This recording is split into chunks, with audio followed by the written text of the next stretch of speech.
Today, we're going to talk about a sport that is just this incredible mix of pure, raw power and the most delicate grace you can imagine. And full disclosure, it's a personal favorite of mine. Oh, yeah. I was a gymnast. Spent a ton of my childhood in the gym, several times a week. The parallel bars, that was my thing. So, of course, I had to see if I still had any of that old magic left. And, well, yep, let's just say some skills, they don't stick around forever. It's a pretty humbly reminder of just how incredibly tough this sport really is. That little dose of reality actually got me thinking. I mean, we all know gymnastics from watching the Olympics, but what's really at its core? Where did it even come from? Let's dig in. And you should know this is not some niche hobby. It is huge. In Germany alone, you've got almost 5 million people who are members of gymnastics clubs. It's a massive part of the culture. You see, the German word for it, turn in, is actually this giant umbrella term. It's not just the stuff you see on the parallel bars. It covers rhythmic gymnastics, trampolining, and even this amazing thing called wheel gymnastics. It's a whole family of different sports. So, while turning covers a lot, we're going to really focus on the heart of artistic gymnastics. And to do that, you got to start with the tools of the trade, the different apparatuses. So one of the first things you'll notice is that men and women compete on different sets of equipment. The only ones they share are the vault and the floor. For the men, things like the rings and parallel bars are all about immense upper body strength. For the women, you've got the balance beam and uneven bars, which put a huge emphasis on agility, balance, and grace. It's all designed to highlight different physiological strengths.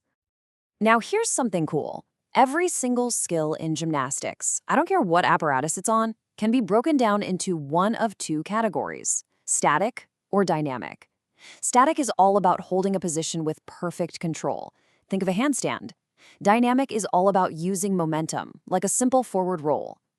The best routines? They're a perfect blend of both. And this is how they build those insane skills. You start with something basic, right? A forward roll. Then you add a jump to it, and suddenly you have a flight roll. Now, do that entire roll in the air without touching the ground. Boom, you've got a salto. It's all a progression. So where did all of this come from? Who was the first person to look at a wooden bar and think, you know what, I should do flips on that? Well, it's time to meet the man they call Turnvater Jan, which basically means father of gymnastics, John.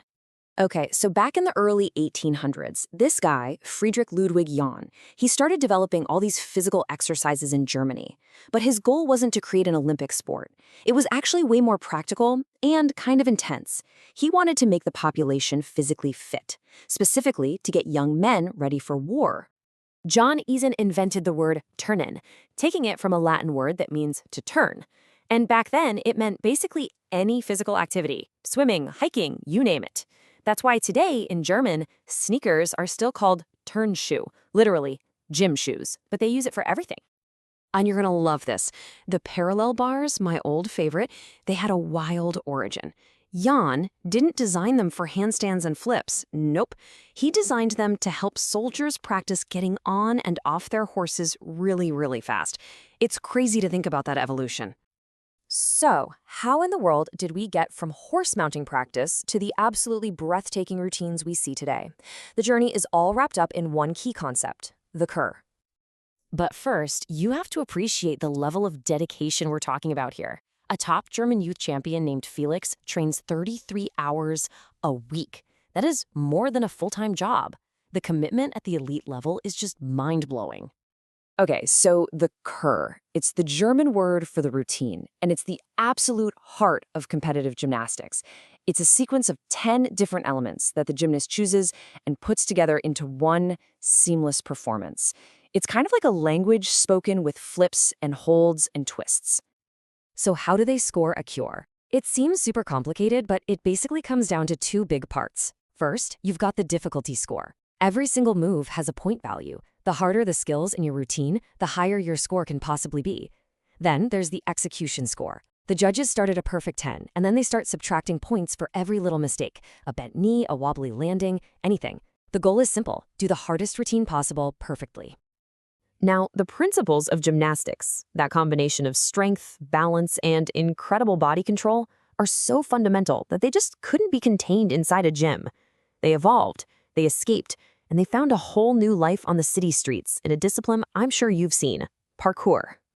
Think about it. Gymnastics is all about executing a perfect, precise movement on a standard piece of equipment to get a score. Parkour is totally different. It's all about moving through any environment you find yourself in with creativity and efficiency. The goal isn't a perfect score. It's about your own personal style and flow.